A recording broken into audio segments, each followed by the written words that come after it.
Mga kapasta, bago po tayo magsimula, mabilis ang greeting lang po. Happy birthday ngayon po yan, February 26. Happy birthday po kay Ma'am Macy Gorzas. Sana tama akong nabigkas, Ma'am. Gorgeous yata yung nabigkas ko last year.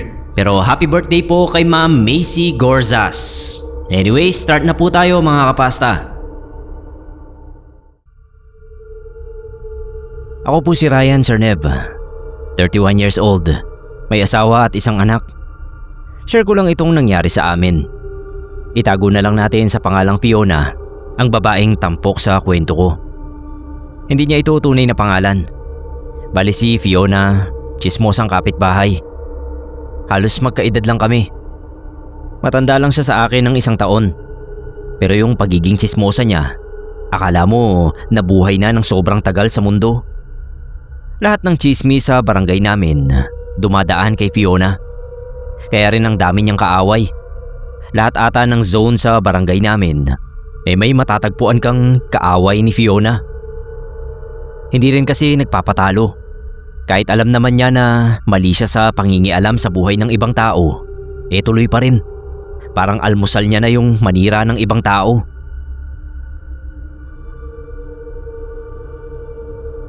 Ngayon nung nauso yung war on drugs, isa si Fiona sa mga naging taga-sumbong ng mga adik sa lugar namin. Hindi man lang siya natakot. Akala niya kasi ay takot din sa kanya yung mga tao sa barangay namin. Sa tagal na niyang ginagawa yun at wala man lang nakakagalaw sa kanya. Iisipin talaga niya na immortal siya. Nasilaw din siguro siya kasi may bayad yung pulis kada adik na isusumbong ni Fiona. Yung huling sinumbong niya sa pulis si Ruben. Isa siya sa mga kilalang pusher sa lugar namin. Umalis nung unang bugso ng tokhang. Bumalik nung medyo lumelo ang mga pulis. Nung malaman yun ni Fiona, agad siyang pumunta sa police station para magsumbong. Binayaran siya ng pulis at saka nagplano kung paano mahuhuli si Ruben sa bahay nila. Galit na galit itong si Ruben nung malaman niya yon. Imbis na tumakas na lang at magpakalayo-layo, pinuntahan niya sa bahay itong si Fiona. Sabi-sabi nung mga kapitbahay ni Fiona, 10:00 na raw yon nang mangyari. Nagiinuman sila ng mga kapwa niya tsismosa din. Nanlibre si Fiona kasi nga may pera. Lasing na lasing daw. Biglang lumabas si Ruben na naguhurmentado. Nung naglabas na ng baril, nagsialisan na yung mga kasama ni Fiona. Siya naman nakaupo lang, parang hindi takot. Tinutok ni Ruben yung baril niya kay Fiona. Pero hindi man lang daw ito nagpanik o kahit nagmakaawa man lang. Ang sabi pa, kapag daw pinatay siya ni Ruben, sisiguraduhin niya raw na mumultuhin niya ang adik na lalaki.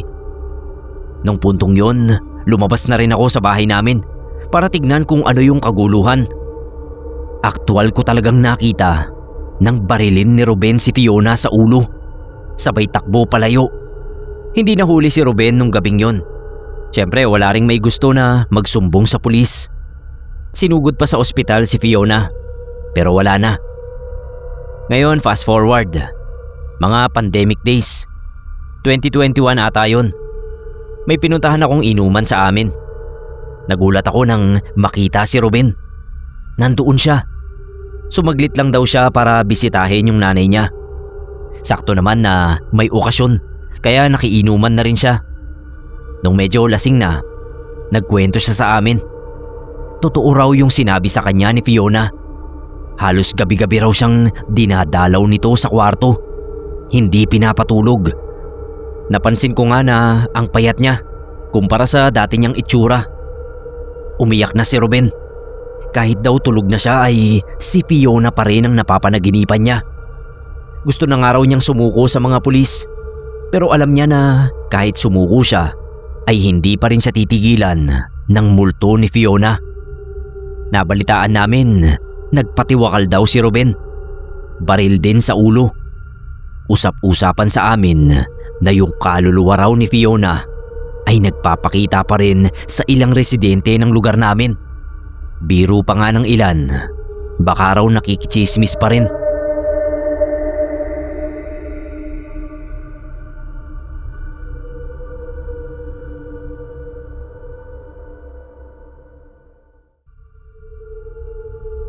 Kwento ito ng kaibigan kong si Cindy kung anong napala niya sa pagiging tsismosa.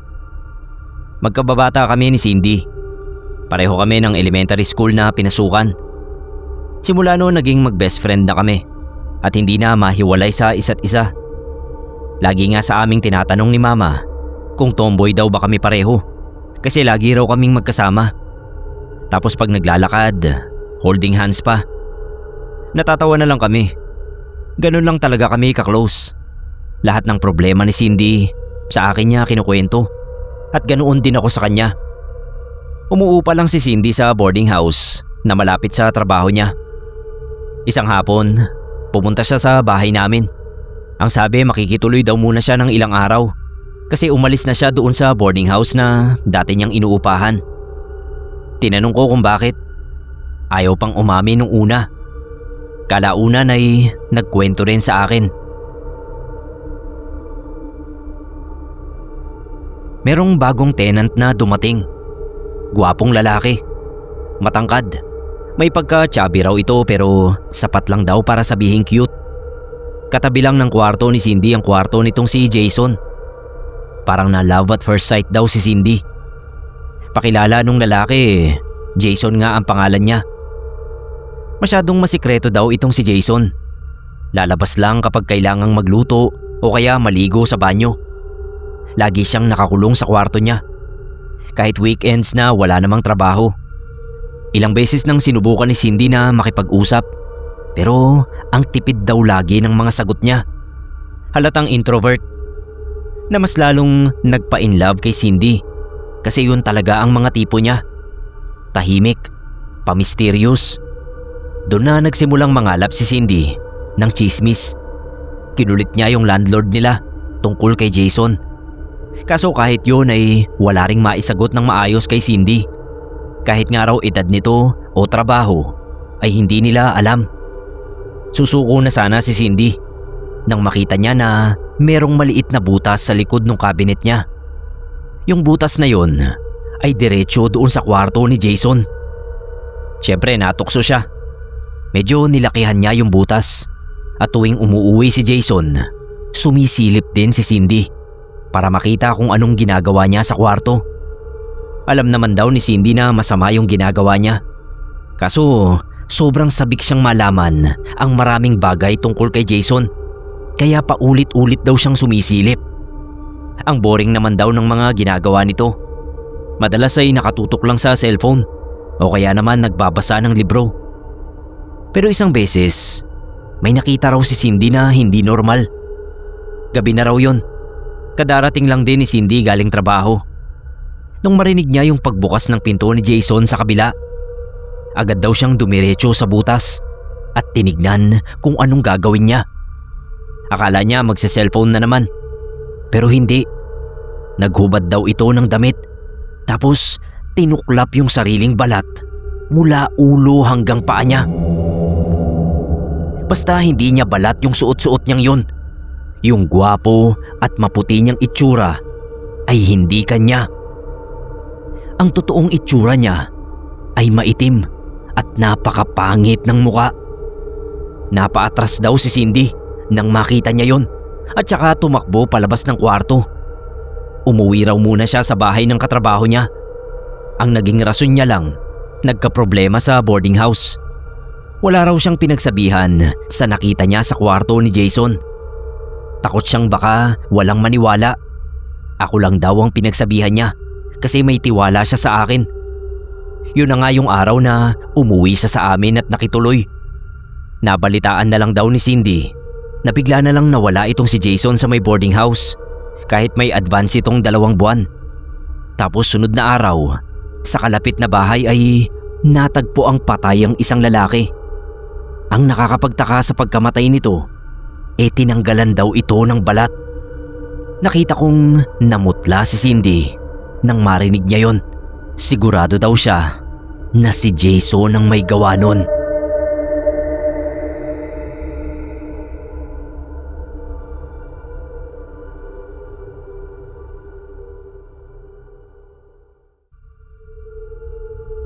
Kwento ito kung paano raw nasiraan ng bait ang isang malayong kamag-anak ni Daddy. Sir Neb, ako nga pala si Maynard. Lagi po akong nakikinig sa channel nyo mula pa nung pandemic. Ngayon lang ako makakapag-contribute ng kwento sa channel. Kasi ngayon ko lang uli ito naalala. Dito sa amin ay may isang palaboy na kung tawagin ay Lita. Sabi nila daddy ay malayong kamag-anak namin yun si Lita. Siyempre ayokong maniwala.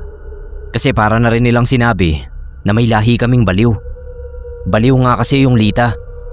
Meron naman daw yun inuuwian doon sa isang planta sa bayan. May mga apo siya na nag-aasikaso sa kanya. Yung mga anak kasi ni Lita, patay na lahat.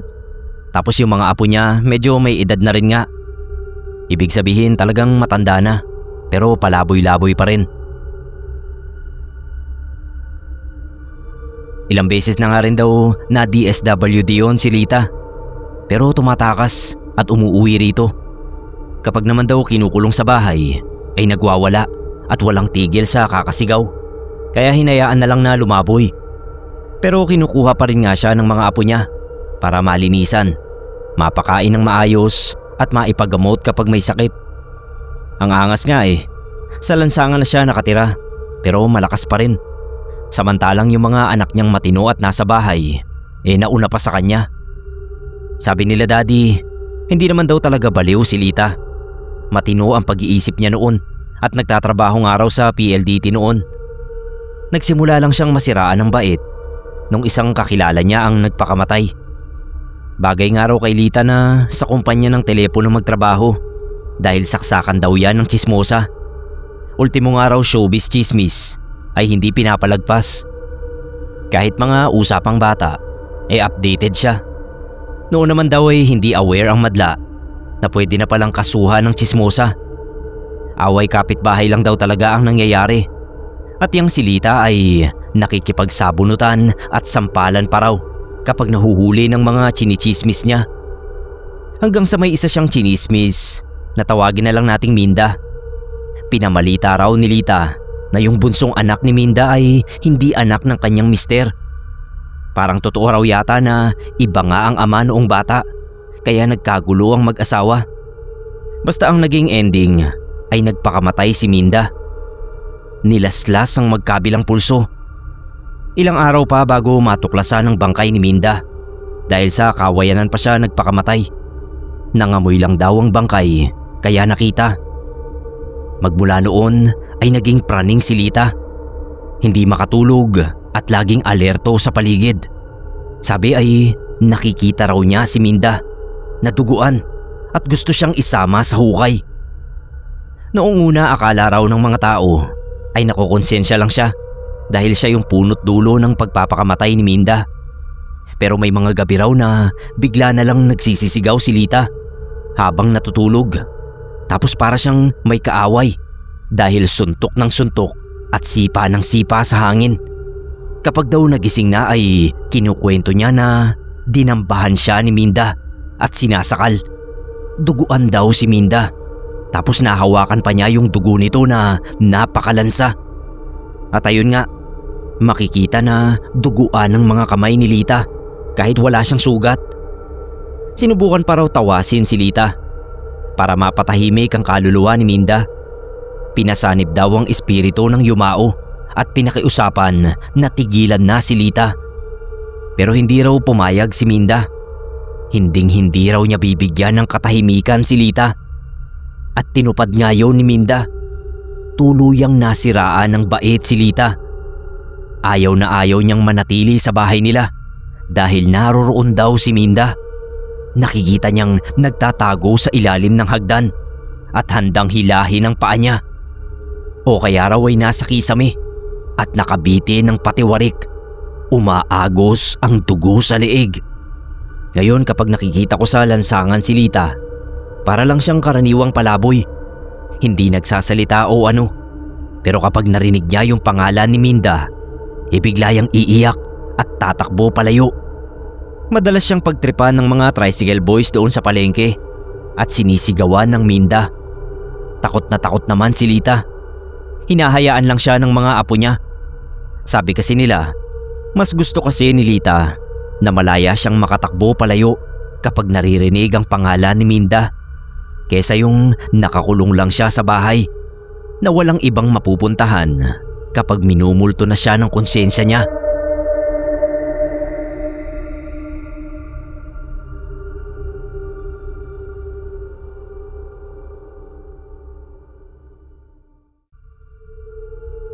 Hello po sa lahat. Kung napapakinggan nyo man ito, ay maganda sana ang maging araw nyo. Tiano nga pala, 23 na ako. Tambay ako sa bahay sa ngayon. Bale, bantay kasi ako kay Papa na isang stroke patient. May ibabahagi akong kwento sa inyo. Matagal nang nangyari ito. Mga 6 na taon na rin siguro. Tungkol ito sa tita namin na isang marites. In short, pakialamerang tsismosa. Lahat ata kaming magpinsan na iinis kay tita. Grabe naman kasi yung pagkatsismosa ni tita. Sa barangay namin, ilang beses na siyang napablatter kasi naninira daw ito ng buhay. Kung ano-ano kasing pinagkakalat niyang mga kwento sa mga tao. Siyempre, magagalit talaga yung apektado. Lampas 30 na noon si tita, pero wala pa rin siyang mahanap-hanap na partner sa buhay. Kapag napapagalitan siya ni mama, ang sinasabi niya kaya raw wala siyang asawa, hindi niya pa nahahanap yung lalaking makakatagal sa pagkabungangera niya. Natatawa na lang ako kapag naririnig ko yun, kasi totoo naman. Dumalaw kami sa bahay nila lola. Nag-arkila lang kami ng jeep kasi konti lang naman kami na pupunta. Kasya lang kami doon sa jeep, pati yung mga gamit namin. At syempre kasama din si tita. Kalagitnaan ng biyahe, tumigil kami sa isang lugar na puro mga puno at halaman ang makikita mo sa gilid ng daan. Kakain daw muna kami kasi gutom na yung iba at saka naiihi na rin yung driver. Si tita naglakad-lakad sa unahan. Sabi ni mama, sundan ko raw kasi baka kung saan-saan na naman magpunta. May nakita kaming abandonadong bahay ni tita. Nakakatakot yung itsura. Ang daming ibon sa sirang bubong. Tapos merong mga ligaw na hayop sa loob. Hindi ako pumasok. Si tita lang. Nung pansin ko na sobrang tagal niya na dun, sinigawan ko. Nagalit pa sa akin. Pagbalik namin, biyahe na uli. Ang weird lang kasi habang bumabiyahe kami, may mga sumusunod sa aming hayop. Ang daming ibon na nakabuntot sa jeep. Yung iba parang mga uwak kasi kulay itim. Merong aso na nakapagtataka kung paano nakakasabay sa andar namin. Meron ding kambing at ahas sa gilid ng daan. Ang nakakapagtaka pa, ang tahimik ni tita. Ganun na ganun siya kapag may ginawa siyang hindi tama. Sabi nung driver, hindi raw normal yun. Malamang merong galit sa amin yung mga hayop. Delikado raw yun. At kapag tumagal pa, baka mapahamak kami sa daan. Biglang umiyak si tita.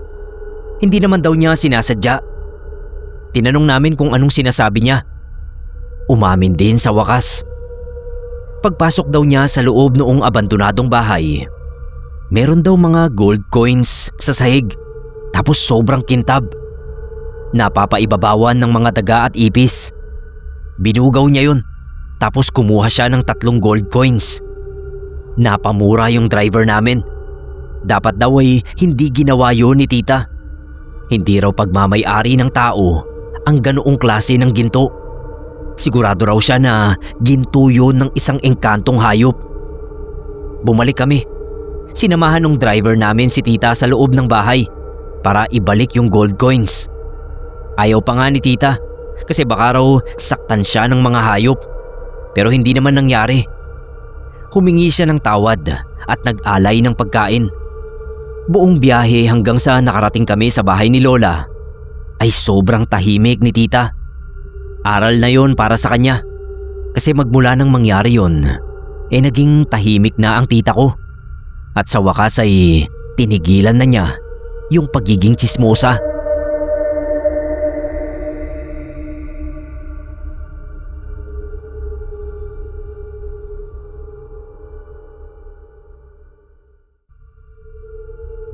Pakitago na lang ako sa pangalang Kat. Sir Neb, ang ikukwento ko sa inyo ay isang malungkot na pangyayari sa aking buhay nadulot ng katigasan ng ulo ko at pagiging tsismosa. Ang pangyayaring ito rin ang naging dahilan kung bakit naghiwalay kami ng mister ko. Hindi kami mayaman, pero masaya ang pagsasama namin ng ex ko na tawagin na lang nating Noel. 5 taon kaming magkasintahan bago kami nagsama. Nagtatrabaho siya noon bilang aircon technician at ako naman ay sales lady sa isang mall. Sa unang taon ng pagsasama namin ay nagpuntis ako, kaya naman pinatigil na ako ni Noel sa trabaho. Mag-focus na lang daw muna ako sa pagpapalusog sa baby namin. Hindi naman mahirap ang hinihingi ni Noel, pero bilang sanay ako na nagtatrabaho at paikot-ikot sa mall sa araw-araw, ay nabuburyong ako sa bahay. Naglalakad-lakad na lang ako para malibang. Hindi pa halata yung tiyan ko noon. Napapakwento ako sa mga kapitbahay at napapansin nila na hindi na nga raw ako nagtatrabaho. Kaya ayun, at na-share ko yung pagbubuntis ko. Natuwa naman sila at sinabing tama na naglalakad-lakad ako para makapag-exercise. Ang kaso yung exercise na yun ay nauwi sa pagtambay at pagchismis. Noong una, okay lang kay Noel. Sabi niya ay magandang araw na may mga bago akong kaibigan. Hindi na raw siya mag-aalala sa amin ni baby kapag nasa trabaho siya. Ganun na nga ang routine ko sa araw-araw. Halos sa kapitbahay na ako nag-aalmusal at tanghalian. Paborito kong tambayan at kakwentuhan si Ate Marie Chris. Maraming kwento si Ate Marie Chris. Kadalasan tungkol sa mga kapitbahay. Na kesyo si ganito ay may utang kay ganoon. Na masama ang ugali ni ganyan at kaaway ng biyenan. Na may sakit si ganito at kung ano-ano pang kasiraan ng iba. Hindi ko napapansin noon na tsismisa na pala ang ginagawa namin. Na pinag-uusapan namin ang buhay ng ibang tao. Hanggang sa dumating sa point na ako mismo ay nagre-relay na ng chismis kay Ate Marie Chris. May nasasagap na rin akong chismis mula sa iba at pinapasa ko naman sa kanya. Si Noel ang nakapansin ng pagbabago ko. Isang gabi kasi na umuwi siya ay sinundo pa niya ako sa bahay nila Ate Marie Chris. Sa kakakwento ay hindi ko na namalayan na gabi na pala. Wala pang sinaing at ulam sa bahay. Pagod na pagod mula sa trabaho si Noel, pero siya pa yung nagluto. Hiyang-hiya ako sa kanya noon. Pero sabi niya ay okay lang daw. Basta hindi na yun mauulit. Sabi pa niya ay napapasobra na daw yata yung kwentuhan namin ni Ate Marie Chris. Dahil may naririnig na siyang usap-usapan sa kapitbahay tungkol sa akin. Dala yata ng hormones ko ay nagalit ako at inaway siya. Siguro dala ng pagod. Sumagot din sa akin si Noel at nag-away na nga kami. Hindi ako kumain ng niluto niya at sa halip ay natulog ng walang laman ng tiyan. Hindi niya ako sinuyo o ano. Sa sala siya natulog at hinayaan ako sa kwarto. Nang gabing yun, una kong beses na naranasan na tumigas ang tiyan ko. Mag-6 na buwan na akong buntis noon. Sumisiksik yung bata sa bandang kaliwa ng tiyan ko. Akala ko ay gutom lang ako noon, kaya lumabas ako ng kwarto para kumain ng tinapay at magtimpla ng gatas. Hindi ko talaga ginalaw yung niluto ni Noel. Kaso kahit kumain ako, ay hindi pa rin maganda yung pakiramdam ng tiyan ko. Para akong madudumi na hindi. Pero nagtiis ako. Habang kumakain ako ay napakatahimik ng paligid. Naririnig ko lang yung mahihinang paghilik ni Noel na natutulog sa sofa. Kaya naman narinig ko rin na may mahihina at dahan-dahang yabag sa bubungan. Natahimik ako at tumigil sa pagkain. Nakiramdam muna ako at nakinig. Kasabay ng paglangit-ngit ng yero at kahoy sa bubungan, parang may sumipa sa balakang ko. Napaaray na ako sa sakit at nagsunod-sunod na yung paghilab ng tiyan ko. Nagising na si Noel dahil sa mga daing ko at nagmamadali siyang lumapit sa akin dahil namimilipit na ako sa sakit. Sinugod ako ni Noel sa ospital. Akala kasi namin noon ay manganganak na talaga ako dahil iba yung sakit ng balakang ko. Pero pagdating naman sa ospital ay umayos din ang pakiramdam ko at nakauwi din kami agad.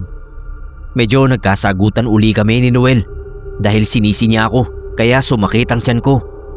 Dapat daw kasi ay hindi ako nagpapagutom para hindi na stress ang bata. Sabi ko naman ay wag na niya akong simulan dahil masama pa yung pakiramdam ko. Tsaka lang siya tumahimik. Kinaumagahan ay balik sa normal ako. Pumasok si Noel sa trabaho at ako ay nakichismis muli kay Ate Marie Chris. Siyempre pa na i-share ko sa kanya ang nangyari sa amin. Pero kinabahan ako sa sinabi niya na baka inaaswang ako. Kaya may narinig akong naglalakad sa bubong. Sinabihan pa nga ako ni Ate Marie Chris na wag nang magpagabi sa kalye. Umuo naman ako.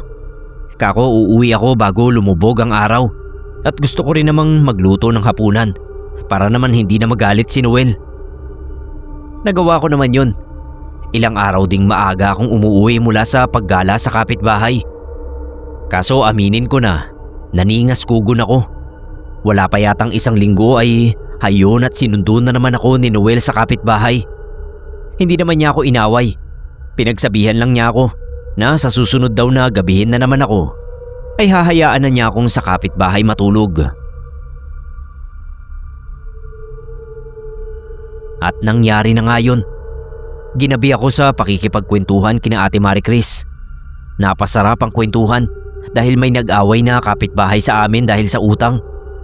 Kanya-kanyang kuro-kuro tuloy kami kung sino ang mali. Hanggang sa hindi ko na namalaya ng oras. Kaya lang kami naghiwa-hiwalay ng mga kaututang dila ko.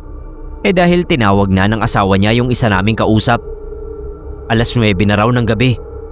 Doon ako nagulat talaga at nagmamadaling nagpaalam kila Ate Marie Chris. Kinakabahan ako kasi tinutuo ni Noel na hindi na niya ako susunduin. Napaisip ako na baka pinagsaraduhan na niya ako ng pinto. Hindi ko alam kung anong idadahilan ko. Pero sa isip ko noon, bahala na. Hindi na lang ako iimik at tatanggapin lahat ng sermon niya. Pero habang nag-iisip ako kung paano paaamuhin si Noel, biglang may malakas na hangin na humampas mula sa likuran ko. Kasunod noon, parang may tumulak sa akin ng napakalakas. Kaya nasubsob ako sa lupa. Natulala ako noon dahil namanhid ang balikat ko bago ko maramdaman ang hapdi. Kasunod noon ay ang pagkirot na naman ng balakang ko. Doon na ako napasigaw. Ilang kapitbahay ang sumaklolo sa akin bago dumating si Noel. Dinudugo na ako noon kaya sinugod ako sa ospital. Sa pagkakataong yun ay hindi na sinuwerte ang anak namin. Nakunan ako, Sir Neb. Ang akala ko ay dahil sa pagkakadapa ko yun. Pero nang mailabas na ang baby ko, ay tuyot na siya. Parang sinipsip ang dugo at lamang loob. Halos mabaliw ako noon. Mabilis na kumalat ang balita sa kalye namin. Kung noon ay ako ang nakikichismis, nang makunan ako ay ako naman ang pinagchismisan. May haka-haka sina Ate Marie Chris na inaswang ako kaya ako nakunan. At kapag naiisip ko ang malakas na hangin na naramdaman ko at ang malakas na pagtulak sa akin, ay gusto kong maniwala na aswang nga ang may kagagawan ng pagkawala ng baby ko. Pero si Noel, ako ang sinisisi niya. Kung hindi raw sana ako ginagabi sa pakikipagchismisan, ay hindi ako matsetsyempohan ng aswang. Kasalanan ko raw dahil mas inuna kong pagkaabalahan ang buhay ng iba kesa buhay ng anak namin. Dahil sa nangyari ay naging madali para kay Noel na iwan ako. Sabi niya wala akong kwentang ina at asawa. Pinabayaan ko raw sila ng anak namin, kaya tama lang na pareho silang mawala sa akin. Wala akong magawa. Naghiwalay kami na may sama siya ng loob sa akin dahil alam kong tama siya. Kasalanan ko talaga ang lahat. Naramdaman ko na nga noon na inaaswang ako ay gumagala pa rin ako kahit na gabi na. Sa ngayon ay wala akong balita kay Noel. Ako naman ay nakapag-asawa muli at meron ng 3 anak. Dahil sa karanasan ko noon sa panganay ko, Naging maingat na ako sa mga pagbubuntis ko. Hindi na talaga ako lumalabas ng bahay pagpatak ng 3:00 ng hapon. Sobrang nadala ako sa mga nangyari noon at ayoko na yung maulit pa.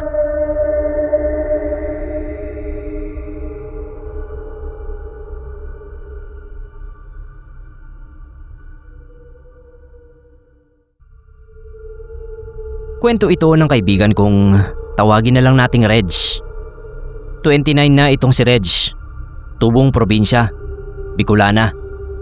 Dan naman ang pangalan ng asawa ni Reg. Maayos naman sana ang buhay nila. Meron silang anak na matalino. Okay din ang trabaho ni Dan, tapos si Reg naman ay online seller. Kaso nagkaroon ng trahedya sa pamilya nila. Namatay si Dan sa isang aksidente. Driver kasi ito ng truck. Ang sabi ay yung truck daw na minamaneho ni Dan ay nawalan ng preno at nahulog sa bangin. Sa tindi ng pagkakadurog sa katawan ni Dan ay halos hindi na ito makilala. Sarado yung kabaong ng paglamayan. Na-depress ng sobra si Reg dahil sa nangyari. Pero nagpakatatag pa rin siya. Kailangan niyang maging malakas kasi meron pa siyang isang anak na binubuhay. Mga 2 months lang ang lumipas matapos ngang mamatay ang asawa ni Reg. Kumalat ang chismis tungkol sa kaibigan ko.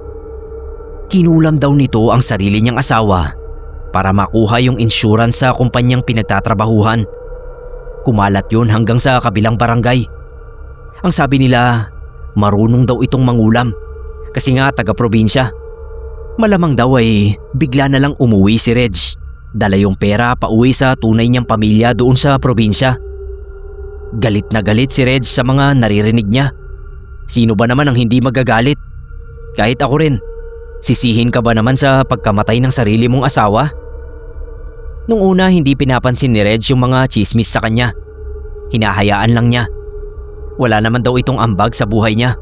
Kaya pinapabayaan niya lang. Kaso nadadamay na yung anak niyang babae rin.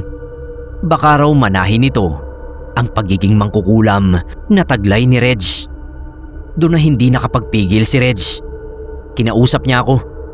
Hindi na raw niya kayang palampasin ang ginagawa ng mga nangchichismis sa kanya. Kilala namin kung sino ang may gawa ng ganoong mga kwento. 3 sila. Hindi ko nababanggitin dito ang mga pangalan nila. Basta mga edad 40 pataas na. Tapos naging pang-araw-araw ng libangan ang manira ng buhay ng iba. Ewan ko ba kung bakit si Reg ang tinarget nila. Basta ang alam ko lang, sa huli, nagsisi din yung 3. Ganito ang ginawa ni Reg. Saglit na umuwi si Reg sa pamilya nila. Dala yung pictures ng 3 chismosa. Sabi niya, ipapagawa daw niya ito sa pinakamalakas na mangkukulam doon sa lugar nila. Hindi naman daw niya paaabutin sa kamatayan yung ipapagawa niya. Pero sisiguraduhin daw niya na papahirapan niya yung 3. Awang-awa ako sa kanila nung nagsimula ng umepekto yung pinagawa ni Reg. Lahat sila nangitim yung katawan. Parang may malalaking pantal sa iba't ibang parte ng katawan na hindi matanggal-tanggal. Sumusuka rin daw sila ng mga insekto sa umaga. At saka hindi sila makatulog sa gabi kasi namaga yung lalamunan nila.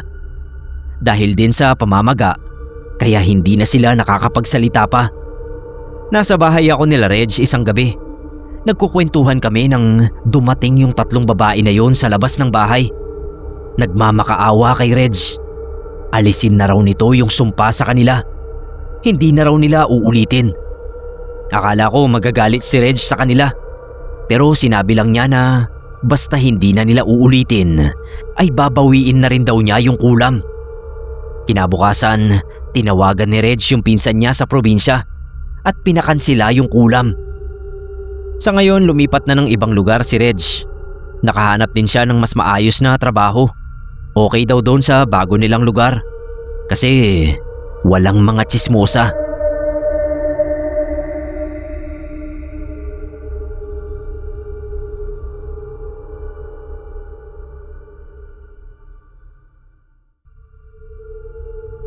Magandang umaga po sa inyo. Matanggap niyo sana itong kwento ko at maisama sa YouTube channel niyo. Matagal ko nang gustong mapakinggan ang sarili kong kwento dito sa YouTube channel niyo. Itago niyo po ako sa pangalang Bea. Noong nabuntis ako sa asawa ko, nakala ko magiging taong bahay na lang ako hanggang sa tumanda ako. Gusto ko rin sana noon na magtrabaho. Kaso sabi ng asawa ko, bantayan ko na lang daw yung magiging anak namin. Okay lang naman sa akin yun. Kaso syempre, ayoko namang kapag may gusto akong bilhin, ay kailangan ko lang humingi sa kanya. Gusto ko sana meron din akong sariling pera. Pero hinayaan ko na lang muna. Dahil nga sa bahay lang, wala akong ibang naging libangan noon kundi ang makipagtsismisan sa mga kapitbahay.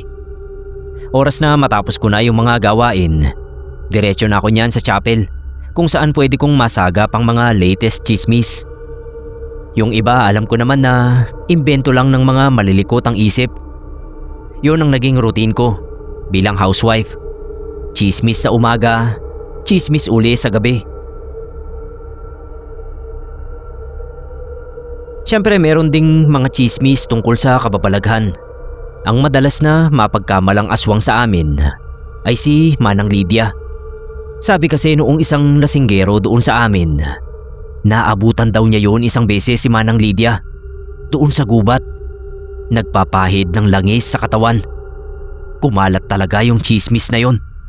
Umabot kay Manang Lydia. Sinugod ba naman kami nito? Tapos pinagmumura. Kung aswang daw siya, kami ang uunahin niyang patayin. Ito pa isang chismis sa amin. Satanista daw yung mag-asawang nakatira doon sa malapit sa kuweba. Rose at Ponzi ang pangalan ng mag-asawa na yun. Wala silang anak at lagi silang iwas sa mga residente sa barangay namin. Ayon sa chismis, may nakakita raw na sumasamba sila sa isang rebultong kambing sa loob ng bahay nila. Nakakatakot yun. Halos lahat pa naman kami puro Kristiyano. Hindi nga namin alam kung saan ba kumukuha ng pera at pagkain yung mag-asawa na yun. Hindi naman sila nagtatrabaho at bihira rin silang umalis ng bahay. Nabalitaan namin sa mga mangangaso na madalas pumunta sa gubat, namatay daw yung lalaki, si Ponzi. Nakita raw nila si Rose na nililibing yung asawa niya sa harap ng bahay nila. Tapos malaman-laman namin, may nakakita daw doon sa mag-asawa, naglalakad sa gilid ng ilog. Paano mangyayari yun? Sabi nila namatay na si Ponzi. Lahat ng mga chismosa doon sa amin naging aktibo dahil sa balitang yon. Isa lang daw ang paraan para malaman kung totoo nga yun. Puntahan daw namin yung bahay nila Rose at tignan kung anong meron. Natakot yung iba. 3 lang kaming tumuloy. Nung malapit na kami sa bahay, nagtago kami sa likod ng mga puno malapit doon sa bahay nila. Naghintay kami ng mga 1 oras. Ayaw naming umalis hanggat hindi namin nakikita yung asawa ni Rose na si Ponzi. Nung lumabas yun sa bahay, nagulat kami kasi yung mukha ni Ponzi para siyang naaagnas na bangkay. Gumagalaw naman siya na parang buhay, pero parang kakaiba talaga yung itsura niya. Natatanggal na yung malalaking bahagi ng pisngi niya at ang itim ng dulo ng mga daliri niya. Nakabuka lang yung bibig niya. Nakatayo lang si Ponzi habang si Rose naman ay sinusuklayan siya at kinakausap. Walang sagot si Ponzi. Nakatulala lang ito sa kawalan. Sabi ko doon sa mga kasama ko, umuwi na kami. Ang bigat nung pakiramdam ko doon sa bahay nila Rose. 2 months later, nawala na lang bigla yung mag-asawa. Pinasok ng mga tanod namin yung bahay nila at nakita na mukhang totoo nga yung chismis. Kasi ang dami nilang rebulto na parang mga sa demonyo. Ang dami ring gamit na may kinalaman sa mga ritual at itim na mahika. Hindi na namin alam kung saan nagpunta yung mag-asawa na yon. Mabuti na rin siguro na umalis na sila sa lugar namin.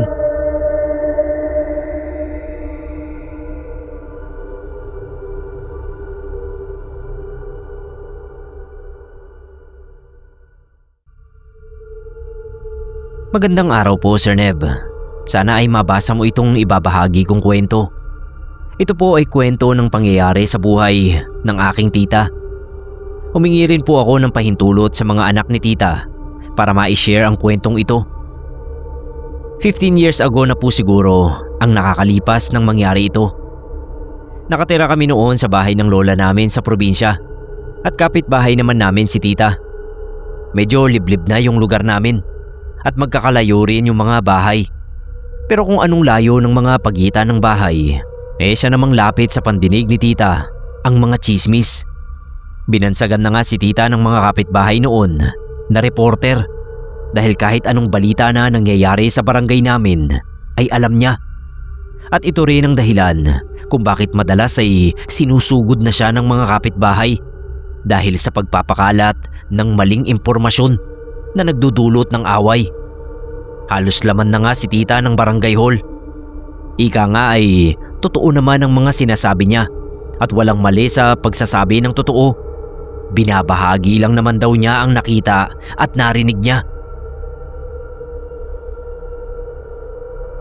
Isang pangyayari nga na nakita niya sa bayan ang asawang babae ng isang kapitbahay namin na bumaba sa isang kotse kasama ang isang hindi kilalang matandang lalaki. Pinamalita naman agad ni tita sa lugar namin na yung asawa ng kapitbahay namin ay may kabit. Siyempre nakarating agad doon sa babae kaya nagpupuyos sa galit na sinugod siya sa bahay. Yun pala ay tiyuhin ng babae ang matandang lalaki na bumisita lang galing sa ibang bansa. Hindi lumabas si tita sa bahay ng ilang araw dahil sa pangyayaring yun. Ilang beses nang sinasaway nila mama at lola si tita dahil sa gawain niya. Dahil ang dami nang nagagalit sa kanya at baka raw balang araw ay makahanap siya ng katapat. Pero ayaw niyang paawat. Nagalit pa nga kila lola at hindi na niya kinausap uli. Hanggang sa isang araw, nagulat na lang kami dahil pinagbabato ang bahay nila tita ng hindi namin kilalang mga tao. Ang sabi ay taga-kabilang barangay daw ang mga yon. Dahil daw sa pagiging tsismosa ni tita ay inatake sa puso at namatay yung tatay noong chinismis niyang dalaga na kesyo babaeng bayaran daw sa syudad. Kaya malaki ang napapadalang pera sa mga magulang. Galit na galit yung dalaga at ang nanay noon. Hindi raw nila mapapatawad si tita at lahat ng ginawa niya ay may kapalit. At katulad ng dati, ilang araw lang hindi lumabas si tita sa bahay nila. Kalaunan ay balik sa dating gawi. Pero makalipas ang ilang buwan, napansin ni tita na madalas na siyang magkasingaw sa bibig. Sa una inakala niyang normal lang dahil lang sa init ng panahon. Hanggang sa dumami yon. Masakit na masakit daw at hindi na gumagaling.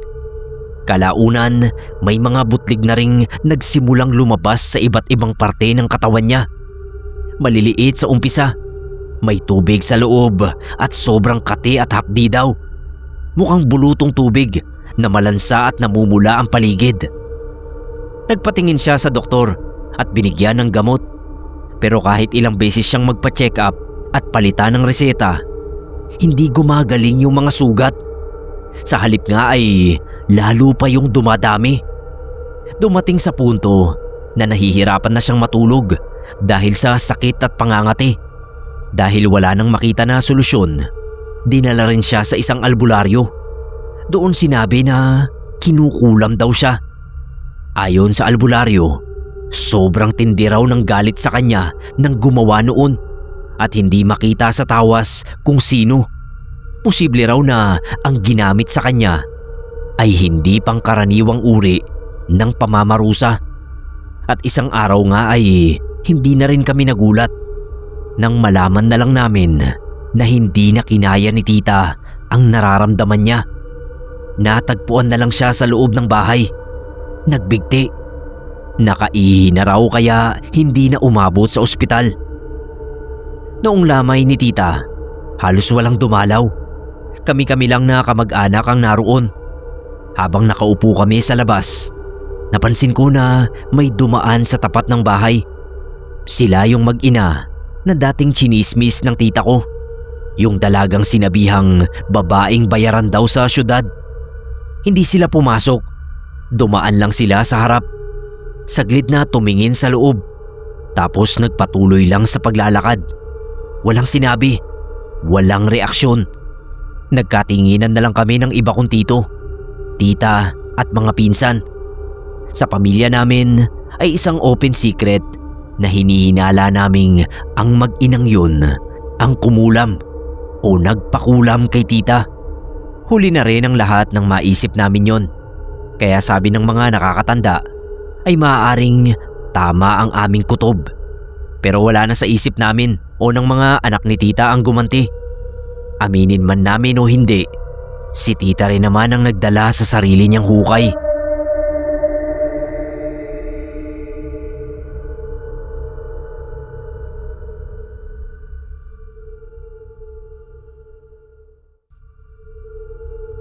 Magandang umaga po sa inyo. Ako si Anya ng Tondo. Bandang 1997, sa lugar namin ay nakilala ko si Aling Mariposa. Nagkasabay kami sa pagbili noon sa tindahan. Yelo ang binibili ko. Ang alinsangan kasi nung gabing yon. Si Aling Mariposa naman ay kape ang binibili. Hindi ko pa siya kilala nun. Nauna lang ako sa kanya sa tindahan. Hindi ko namalayan na nalaglag yung wallet ko. Nagulat na lang ako nung may kumalapit sa akin na ali. Akala ko kung bakit.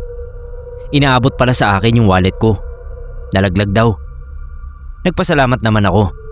Sabi niya walang anuman. Mag-ingat na lang daw ako sa susunod dahil mahirap kitain ang pera. Tumango at tumalikod na. Pag-uwi ko ng bahay, tinanong ko si nanay kung sino ba yung ali na nakasabay ko sa pagbili sa tindahan. Aba malay daw niya.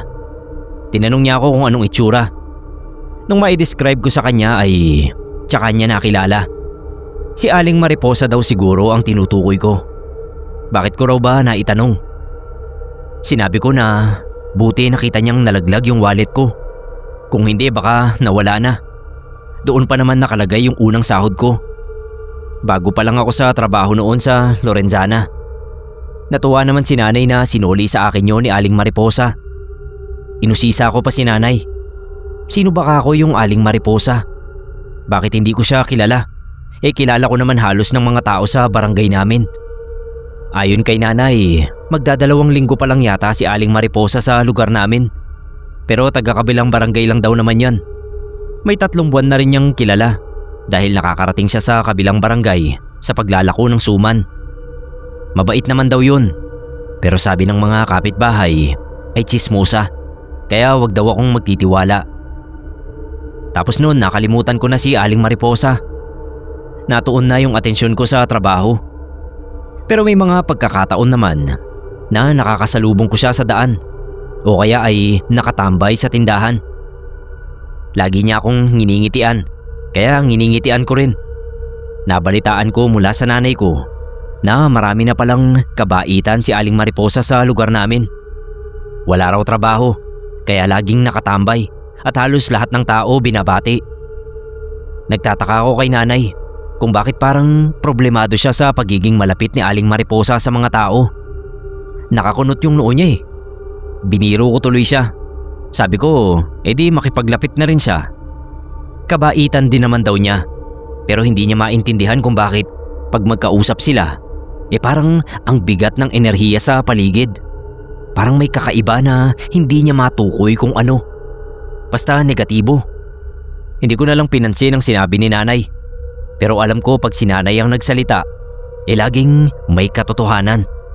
Yung tipong may malakas talaga siyang pakiramdam o yung kutob sa pagkatao ng isang tao. Kumbaga, magaling siyang kumilatis kung masama o mabuti ang kaharap niya. Sabi pa niya isang araw, malalaman din niya kung bakit ganoon na lang ang pakiramdam niya kay Aling Mariposa.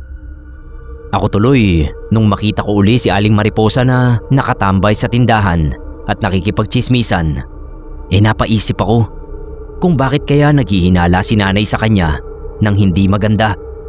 Hindi ko tuloy-tuluyang maiwasan na mapatitig sa mukha niya habang sige siya sa pakikipagkwentuhan. Napansin yata niya yung pagtitig ko, kaya tinignan din niya ako na parabang nagtatanong ang mga mata kung bakit ganoon ang tingin ko sa kanya. Napahiya ako ng konti kaya nginitian ko na lang siya. Tapos napayuko na ako at tumuloy sa paglalakad. Nung makalakad na ako ng ilang hakbang, ewan ko ba kung bakit nilingon ko pa siya. Paglingon ko, nakatingin pa rin siya sa akin. Pero hindi na ako nag-react.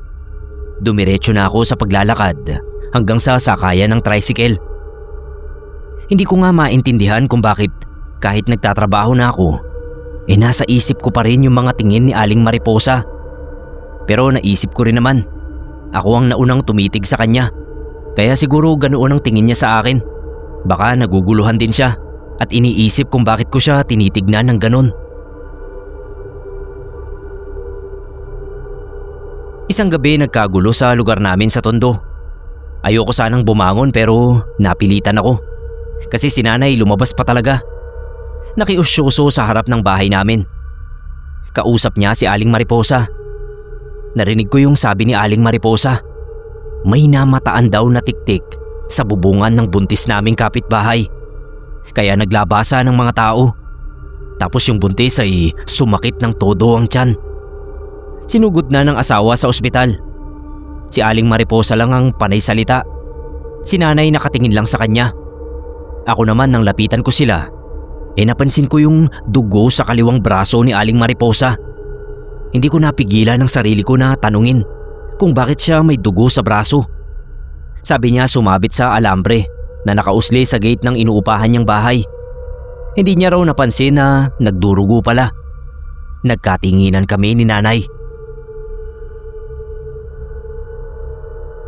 Nung umalis na si Aling Mariposa, ay pumasok na rin kami ni nanay sa loob. Sabi ko hating gabi na nasa labas pa sila ni Aling Mariposa. Sabi naman ni nanay, nagising lang siya sa pagkakagulo. Tapos sumilip siya sa bintana para tignan kung ano yun. May mga tao naman daw na naglalabasan din. Marami nga sa mga kapitbahay namin. Tapos nakita niya si Aling Mariposa na nakatayo malapit sa amin. Kaya lumabas na rin siya at tinanong kung anong nangyayari. Yung ibang kapitbahay, nag-uwian na. Pero marami pa raw sinasabi si Aling Mariposa. Kaya hindi pa siya makapasok sa loob namin. Alangan naman daw iwanan niya roon sa labas. Sabi pa ni nanay, yung tungkol sa dugo sa braso ni Aling Mariposa, mukha raw hindi nagsasabi ng totoo. Parang may tinatago. Sabi ko naman kay nanay, hayaan na niya. Baka ganun lang talaga si Aling Mariposa.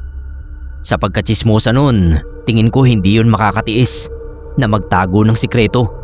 Maski sikreto na sarili niya. Siguradong ilalaglag niya. Hindi na kumibo si nanay, pero mukha pa rin siyang nag-iisip. Isang araw sumama ang pakiramdam ko. Mula pagbangon ko, parang umiikot ang paligid ko. Sinundan yun ng pangangasim ng sikmura. Kaya napatakbo ako sa lababo at doon sumuka. Yung lababo namin merong maliit na bintana. Maliit lang yun na sadyang binutas para mapasukan ng hangin. Pagtingin ko roon, nakita ko si Aling Mariposa. Nakatayo sa di kalayuan at nakatingin sa akin. Medyo natakot ako, pero ang aga-aga pa naman nun para mag-isip ng nakakatakot. Baka nagkataon lang na nakatayo talaga siya doon at hindi niya sinasadyang mapatingin sa akin. Dahil sa masamang pakiramdam ko, ay hindi ako nakapasok sa trabaho nung araw na yon. Nahiga lang ako. Gusto akong dalhin ni nanay sa doktor. Pero sabi ko, simpleng pagsama lang ng pakiramdam yon. Lilipas din agad. Kailangan ko lang sigurong ipahinga at itulog. Hindi na nga ako pinilit ni nanay. Nung nakakatulog na sana ako, bigla naman akong nabulabog dahil sa ingay ng kapitbahay. Palibhasa nga ay dikit-dikit ang bahay sa lugar namin. Kahit pa may pagitan ay konti lang yun. Kaya dinig pa rin ang ingay mula sa kabilang kapitbahay. May mag-asawang nag-aaway, sina Mang Teodoro at Aling Doris. Ang sabi ni Mang Teodoro, bakit daw kasi pinahilot? Dapat daw sa doktor dinala. Nagkusot ako ng mata at pupungas-pungas na dinikit pa yung tenga ko sa dingding para marinig kong mabuti. Ayon sa pagkakaintindi ko, buntis pala si Aling Doris. Sumakit daw ang tiyan nung isang araw, kaya pinahilot kay Aling Mariposa. doon ko lang nalaman na naghihilot pala siya. Tapos ayun nga, pagkaraan ng 1 o 2 araw yata ay dinugo si Aling Doris at nawala raw yung sanggol ng tuluyan. Kaya ayun, nagbabangayan silang mag-asawa dahil doon. Tinablan ako ng away nila. Ang ibig kong sabihin, nakarelate ako kasi naghihinala ako na buntis din ako. May nobyo kasi ako sa pabrika at nililihim ko lang yon kay nanay. Nasa tamang edad naman na ako, pero kasi yung boyfriend ko, bagamat hiwalay sa asawa, kasal pa rin sila. Kaya hindi ko siya maipakilala kay nanay. Siguradong magagalit at katakot-takot na sermon ang aabutin ko. Ang masama ay may nangyari sa amin at dahil nakaranas ako ng pagkahilo at pagsusuka, kaya nagdududa akong may laman na ang tiyan ko. Kinumbinsi ko ang sarili ko na wala lang ito. Hindi ako buntis. Pilit kong pinasigla yung katawan ko. Kinausap ko rin sa posibilidad ng pagbubuntis ko ang boyfriend ko. Direkta ba namang sinabi sa akin na ipalaglag ko raw? Kaya nawalan ako ng gana. Ora mismo, nakipag-break ako. Bahala na kung paano ko haharapin ng mag-isa ang problema ko. Pero syempre hindi ko maiiwasan na malungkot ng sobra dahil sa pakikipagkalas sa boyfriend ko. Kaya habang naglalakad ako pauwi sa amin, ay wala ako sa sarili. Parang hindi ko nakikita yung mga tao sa paligid. Nagulat na lang ako nang biglang may sumigaw. Muntik na pala akong mahagip ng motor dahil hindi ko namalayan na napapagitna ako sa paglalakad. Tapos may humila sa braso ko, patabi ng kalsada. Si Aling Mariposa. Sabi niya bakit daw nakatulala ako. Muntik na tuloy akong madali ng motor. Dugtong pa niya mag-ingat daw ako, lalo at nagdadalang tao ako. Nagulat ako sa sinabi niya. Inulit ko pa. Tinanong ko siya kung ako ba yung tinutukoy niya na nagdadalang tao. Tapos tinanong ko siya kung paano niya nasabing buntis ako. Ako nga hindi ko alam. Natigilan din siya na para bang nabigla lang sa sinabi niya. Ang kinatwiran niya dahil medyo malaki raw ang tiyan ko at saka isa raw siyang manghihilot, kaya isang tingin pa lang niya ay alam na niya agad kung nagdadalang tao ang isang babae. Sa isip ko, napakagaling naman niya kung ganun.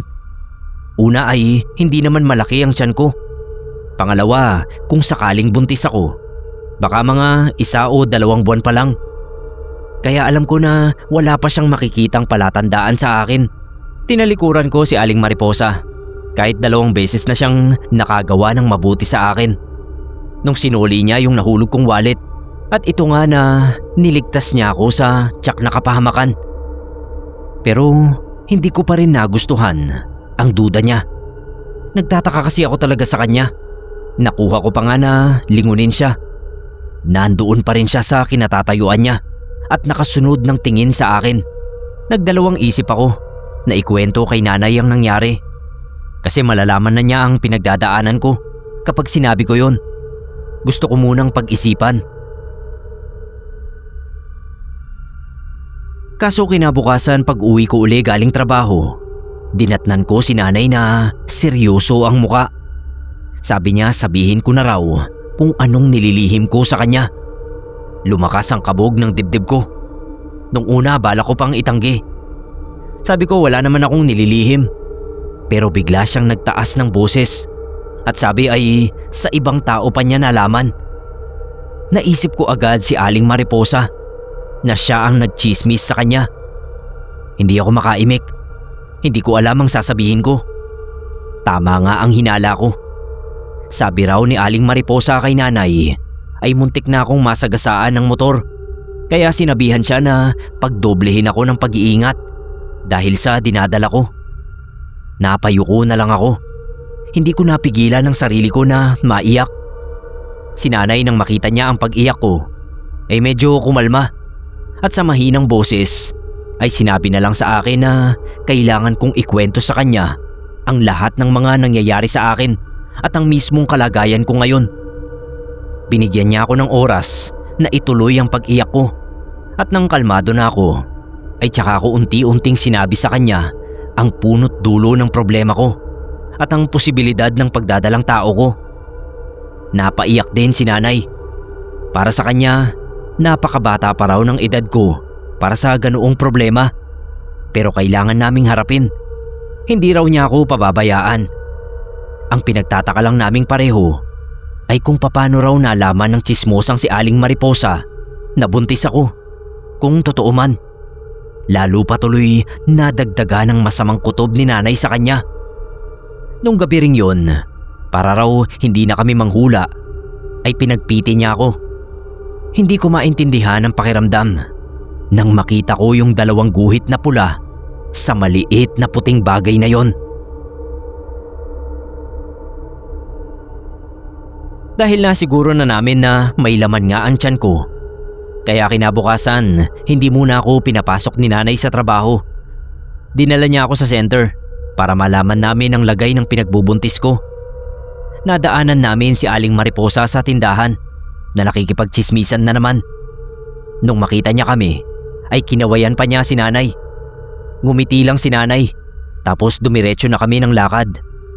Bulong sa akin ni nanay, iwasan ko raw si Aling Mariposa mula ngayon dahil hindi raw talaga maganda ang kutob niya sa babaeng yon.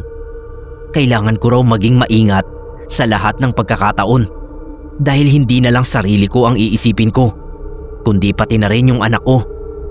Lalo pa at may mga pasulpot-sulpot na balita sa lugar namin tungkol sa mga buntis na inaaswang. Akala ko nga sa probinsya lang nangyayari ang mga ganun. Sa dami ba naman ng tao sa lugar namin? Sa ingay at halos dikit-dikit na kabahayan, paano pa magagawa ng aswang na mambiktima? Kaso ayun nga yung bulong-bulungan na meron daw tiktik na nakapasok sa lugar namin. May nakakakita pero wala namang makahuli. Masyado raw madulas. Hindi ko tuloy maiwasan na makaramdam ng takot dahil nga sa kalagayan ko, buntis na rin ako. Baka matulad ako doon sa buntis na sinugod sa ospital dahil daw naaswang. At kay Aling Doris na nawala ang anak sa sinapupunan matapos magpahilot kay Aling Mariposa. Kung ano-ano tuloy ang naiisip ko.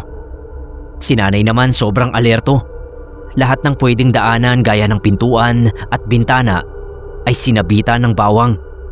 Tapos bawat sulok ay nilalagyan ng asin gabi-gabi. Sabi ko, hindi ba magastos yung ginagawa niya?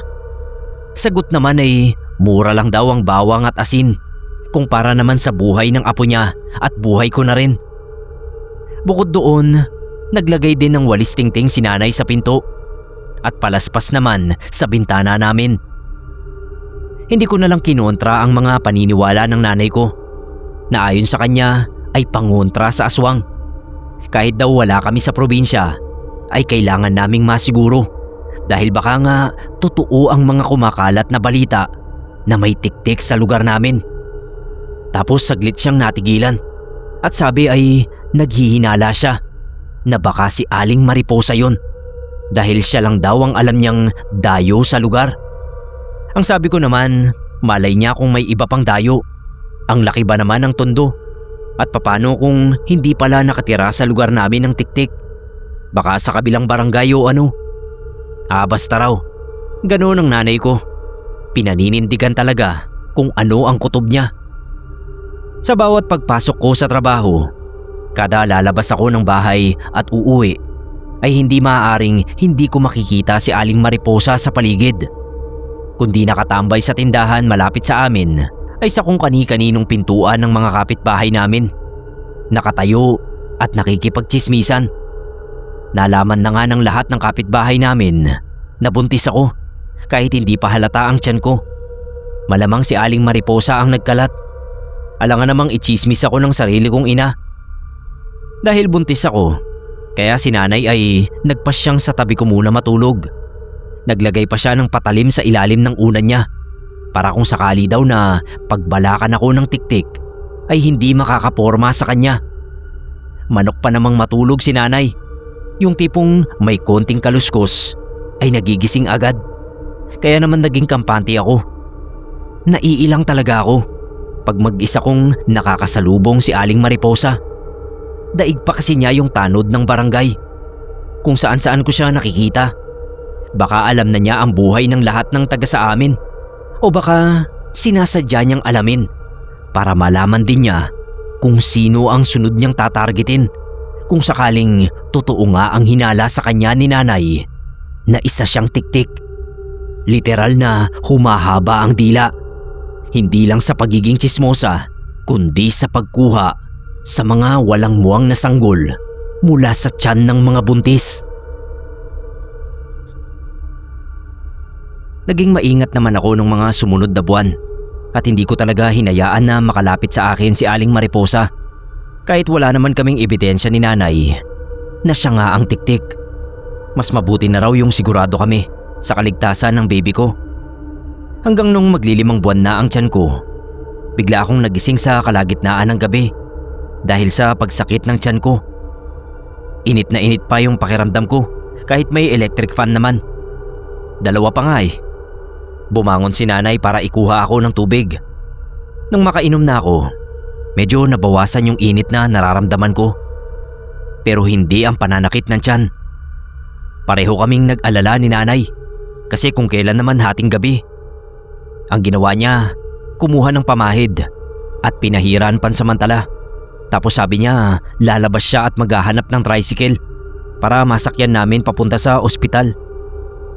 Nahirapan yatang makahanap ng tricycle si nanay kasi ilang minuto na ang lumipas ay hindi pa siya bumabalik. Sobrang sakit na talaga ng tiyan ko. Pero alam ko hindi pa ako manganganak. Maglilimang buwan pa lang eh. Hindi na ako makatiis. Lumapit ako sa bintana at tinanaw si nanay kung nasaan na ba siya. Pero sa halip ay ang natanaw ko ay si Aling Mariposa. Naglalakad ng mabagal sa kabilang kalsada. Anong ginagawa niya sa daan ng ganung oras? Natanong ko talaga sa sarili ko. Dahan-dahan tuloy akong napaatras palayo sa bintana kahit hindi pa naman siya tumitingin sa akin. Nung makabalik na si nanay ay inalalayan na niya ako palabas papunta sa tricycle na nakuha niya. Hindi ko na magawang ikwento yung pagkakita ko kay Aling Mariposa dahil ang focus ko na lang ay yung sumasakit na tiyan ko. Nung makasakay na kami, wala pang ilang minutong umaandar yung tricycle biglang huminto. Sa malas ay nasiraan pa kami. Medyo mahabang lakarin pa bago makarating sa sakayan ng jeep. Pero wala kaming magagawa. Sabi ng tricycle driver, sandali lang daw at susubukan niyang maayos agad. Kaso hindi ko na matiis ang sakit ng tiyan ko. Namimilipit na talaga ako. Nasa ganoon kaming eksena nang bigla na namang sumulpot si Aling Mariposa. Hindi ko alam kung natutulog pa ba siya o maski gabi ay sinusuyod niya ang lugar namin. Sabi niya kay nanay, naghahanap siya ng butika na bukas pa kasi may bibilhin daw siyang gamot. Tapos tumingin siya sa akin at tinanong si nanay kung ano raw ang nangyayari sa akin. Sinabi naman ni nanay, nag-alok si Aling Mariposa ng tulong. Kaya raw niyang pawalain ang sakit ng tiyan ko.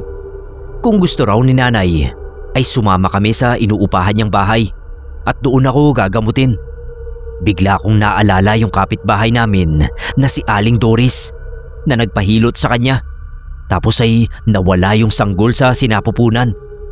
Kaya nga nag-away yung mag-asawa. Tumingin ako kay nanay. Sumenyas ako na ayoko.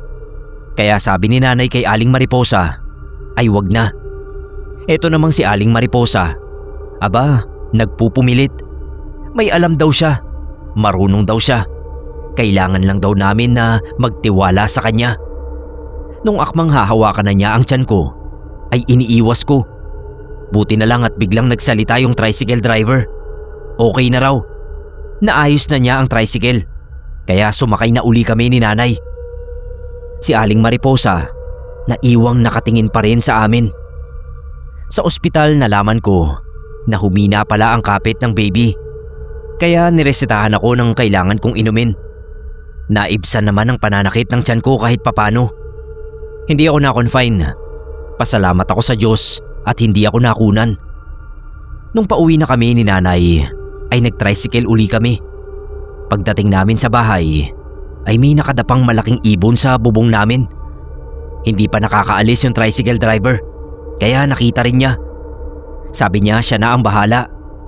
Napamura siya kasi iniisip din niya na aswang yun tulad ng iniisip namin ni nanay. Ang ginawa niya, dumampot siya ng malaking bato. Kasing laki ng kamao. Mga 3 o 4. Binato niya sa itim na ibon. Nung unang bato ay hindi pa tinamaan, kaya hindi natinag. Pero pangalawa at pangatlo ay nasa pool na, kaya nagmamadaling lumipad yung malaking ibon palayo. Nagpasalamat kami sa tricycle driver. Binalaan niya kami na hindi patitigil ang aswang hanggat may pagkakataon na makuha ang baby ko. Kaya mag-ingat daw akong mabuti. Pumasok na kami ni nanay sa loob ng bahay at nakaalis na rin yung tricycle driver. Siniguro ni nanay na maayos niyang naisara ang pinto. Chinek din ang bintana. Ako naman ay nahiga na. May konting sakit pa akong nararamdaman sa tiyan ko, pero hindi na gaya kanina. Sabi ni nanay, matulog na raw ako at siya na ang bahalang magbantay sa akin. Tutal ay mag-uumaga na rin nun. Sa pagkakatanda ko, 3:00 pasado. Hindi pa nagtatagal yung pagpikit ko, bigla akong napabalikwas ng bangon. Nang marinig ko yung malakas na sigaw ni nanay, nagmamadali niyang nilak ang pinto ng kwarto namin. Tinanong ko siya kung anong nangyayari. Hindi pa agad siya sumagot. Kinuha niya yung patalim sa ilalim ng unan niya at hinawakan yun ng mahigpit habang takot na nakatingin sa pintuan. Mahina lang ang boses niya nang sabihin niya sa akin kung ano ang nangyayari. Aniya, si Aling Mariposa daw ay nakita niya sa banyo namin. Gulat na gulat ako. Paanong nangyari yun? Paano siyang nakapasok sa loob ng bahay namin? At anong ginagawa niya sa banyo? Sabi ni nanay, nakatayo lang daw. Gagamit sana siya ng banyo pero pagbukas niya ng pinto ay nakita nga niya si Aling Mariposa sa loob. Hindi na raw niya natanong at naunahan na siya ng takot. Nagtatakbo na siya papasok sa kwarto namin. Tingin ko naramdaman ni Aling Mariposa ang pag-iwas namin sa kanya mula nang mabuntis ako. Naisip na rin niya siguro na nagdududa kami o alam na namin ang tunay na siya. Kaya ngayon ay gigil na siya na makuha ang baby ko sa anumang paraan. Maya-maya ay kinakalampag na ni Aling Mariposa ang pinto ng kwarto. Pero napakamahinahon pa rin ang pagsasalita niya. Sabi niya wag daw kaming matakot sa kanya. Gusto lang daw niyang tumulong. Magtiwala lang daw kami sa kanya. Mahusay daw siyang manghihilot. Kaya niya akong pagalingin. Kaya niyang alisin ang sakit na nararamdaman ko. Sasagot sana ako. Gusto ko siyang murahin. Pero pinigilan ako ni nanay. Huwag daw akong magsalita. Iniabot pa niya sa akin yung gunting. Hawakan ko raw at kung sakaling magawang makapasok ni Aling Mariposa, ay maipagtatanggol namin ang sarili namin at ang baby ko. Sobrang higpit din ang hawak ko sa gunting. Si nanay naman ay sa patalim. Hindi kasi nakuha ni nanay yung asin sa kusina. Sa kwarto siya napatakbo kasi ako at ang baby ko agad ang inalala niya. Maya-maya ay nawala ang pangungulit ni Aling Mariposa kaya inakala namin na wala na siya. Nung bigla ay may lumagabog sa bubong namin. Sabay kaming napatingala ni nanay. Hindi na nakatiis si nanay. Pinagmumura niya si Aling Mariposa. Sabi pa ni nanay, kahit anong gawin niya ay hindi niya makukuha ang baby ko. Nakiramdam uli kami. Nawawala tapos bumabalik. Parang kinakahig ang yero namin. Naiiyak na ako noon sa takot. Nagulat pa ako nung bigla kong makita na may matang nakasilip sa butas ng bintana ng kwarto. Alam kong si Aling Mariposa pa rin yun. Napasigaw na talaga ako at si nanay. Humihingi kami ng tulong sa mga kapitbahay. Lumipas pa ang ilang minuto bago kami kinatok ng mga kapitbahay. para malaman kung anong nangyayari sa amin. Hindi na talaga nagdalawang isip si nanay na sabihin sa mga tao na si Aling Mariposa ang tiktik. Tinuro pa niya sa kanila ang banyo namin. Sira ang bubong ng banyo. Pero magtataka ka kung paano siya nagkasya roon. Gayong sa laki ng sira ay ibon o pusa lang ang kayang dumaan. Ang teorya ng mga kapitbahay namin ay lumusot doon si Aling Mariposa sa anyong ibon, gaya ng dinatnan namin pag uwi kagabi. Nang makalusot na ay tsaka siya nagpalit uli ng anyo bilang tao. Hindi makapaniwala ang mga kapitbahay namin na si Aling Mariposa pala ang tiktik, dahil kung titignan sa pisikal at sa paraan ng pakikipaglapit nito sa mga tao ay hindi mo talaga iisipin na isa siyang aswang. Nang puntahan nila sa paupahan ay wala na siya roon. Nakapanganak naman ako ng maayos at wala na ring napabalitang tiktik sa amin magmula nang mawala si Aling Mariposa.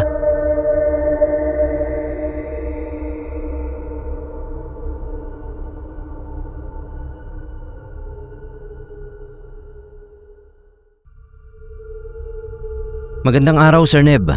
Ako nga pala si Lando. Ang kwento pong ito ay gustong i-share ng Lolo Felipe ko. Matagal na po siyang nakikinig sa inyong mga kwento, kaya gusto niyang magbahagi rin ng karanasan niya. Ayon po kay Lolo, malapit sa paanan ng bundok ang bahay nila noon sa probinsya.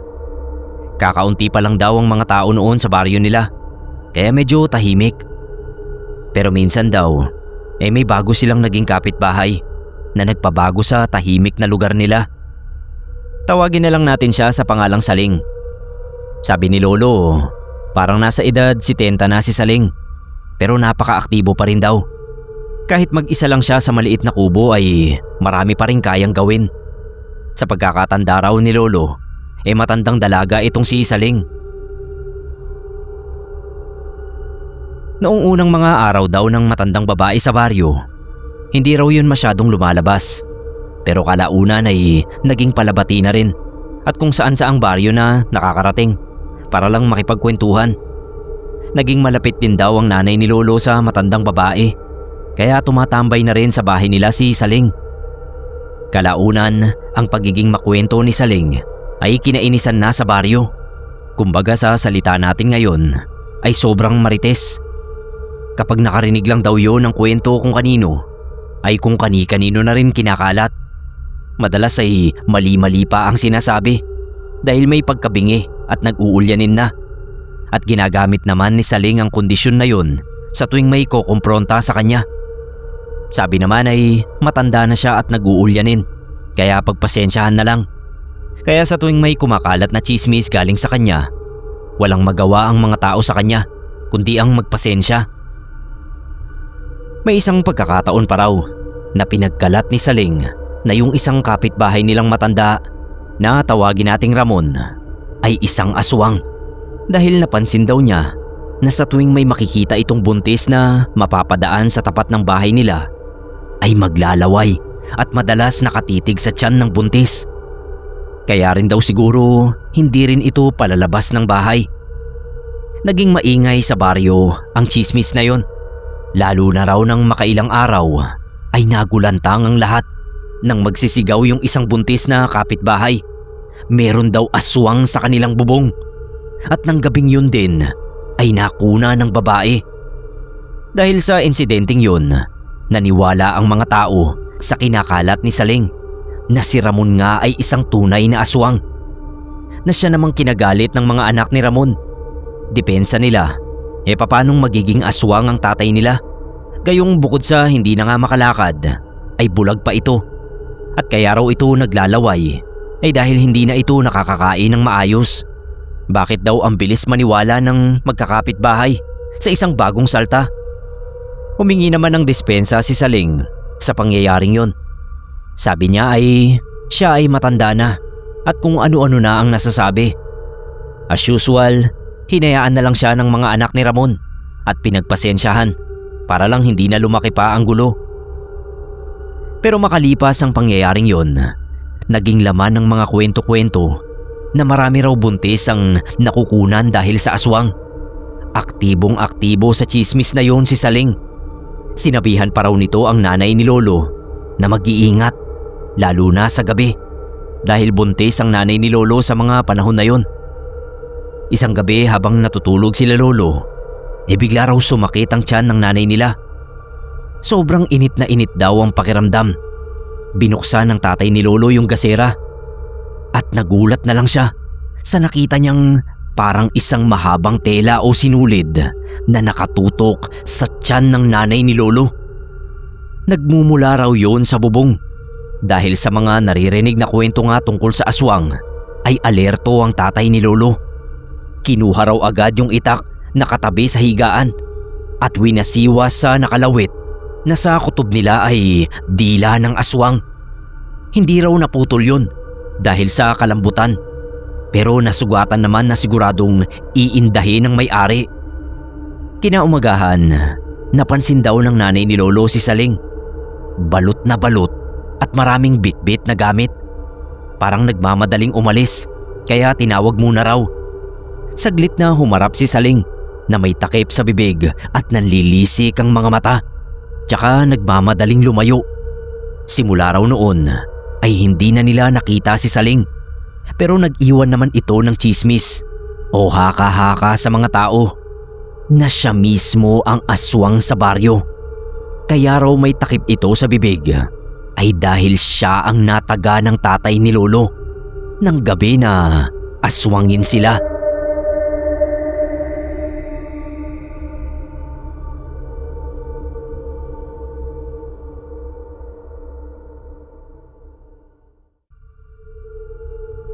Sir Neb, ako po si Manuel.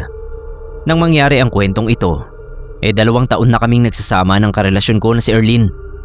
Live-in kami noon sa inuupahan naming maliit na bahay sa dulo ng isang eskinita. Si Erlyn, maganda at masipag sa bahay, pero may ugali siyang madalas naming pag-awayan.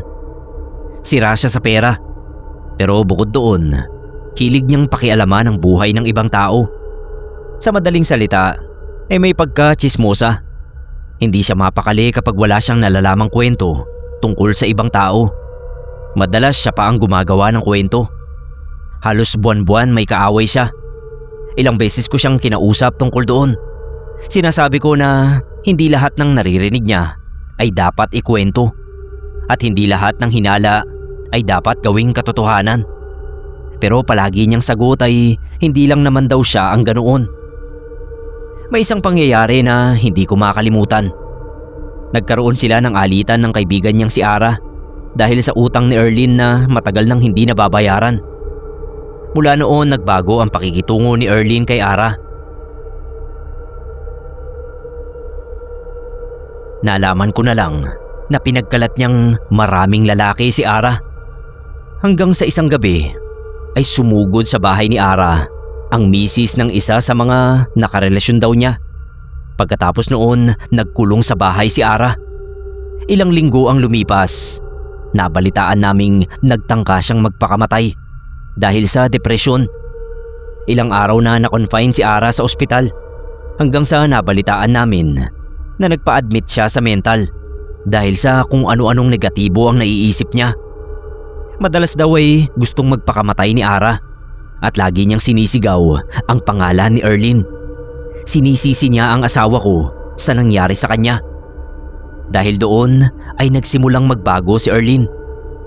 Noong una sinasabi niyang napapanaginipan niya si Ara. Nakatayo lang daw sa may pintuan ng kwarto namin at nakatingin sa kanya. May mga gabi na bigla siyang nagigising at nakatingin sa isang bahagi ng kisame. May mga pagkakataon na ayaw niyang mag-isa sa sala. May isang beses pa na nadatnan ko siyang nakaupo sa gilid ng kama. Nanginginig at sinasabing may anino daw sa likod ko. Wala naman akong nakikita. Iniisip ko na baka nagigilty siya sa kinahinatnan ni Ara. Kaya kinausap ko siya ng maayos at pinayuhan na mangumpisal na sinunod naman niya. Pagkatapos noon, parang bumuti naman ang lagay niya. Pero naging tahimik na siya. Hindi na siya nakikipag-away. Hindi na rin siya nagkukwento tungkol sa ibang tao. Akala ko tapos na ang lahat. Akala ko ay nakapag-isip na siya dahil sa mga nangyari. Isang araw pumasok ako sa trabaho na parang normal lang. Wala kaming pagtatalo noong umaga. Kumain pa nga kami ng sabay bago ako umalis. Pagbalik ko sa bahay kinagabihan, madilim ang loob.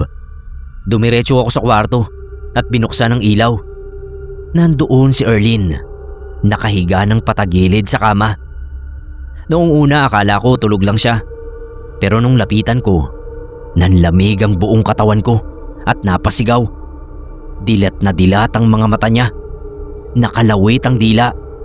Yung dalawang kamay niya ay nakatuwid. Parang may inaabot sa hangin. Walang ibang tao sa loob ng bahay. Walang bakas ng gulo. Hindi ko na alam ang sumunod na mga nangyari noong oras na yon. Ang natatandaan ko lang, may mga tao na sa bahay. May tumawag ng pulis dahil sa dami ng nakaaway ni Erlyn, baka raw may foul play. Nang i-autopsy ang bangkay niya, lumabas sa resulta na inatake siya sa puso.